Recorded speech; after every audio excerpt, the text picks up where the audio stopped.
Hi hello வணக்கம். So AR Rahman நமக்கெல்லாம் தெரியும். அவர் ஆஸ்கார் வின்னிங் மியூசிக் டைரக்டர். அவர் மேலே ஒரு கோர்ட் கேஸ் ஃபைல் இருந்துச்சு. ஸோ அவர் பொன்னியின் செல்வன் 2 அந்த படத்தில் ஒரு சாங் காப்பிரைட் இன்ஃப்ரிஞ்ச்மெண்ட்டை மீறி அந்த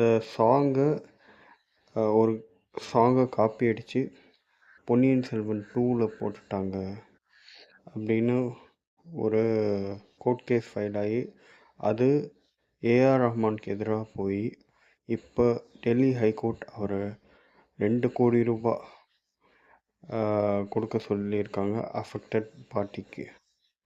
அந்த அஃபெக்டட் பார்ட்டி யார் அப்படின்னா, அவர் ஒரு பெரிய சிங்கர் நார்த்தில், இங்கே இல்லை.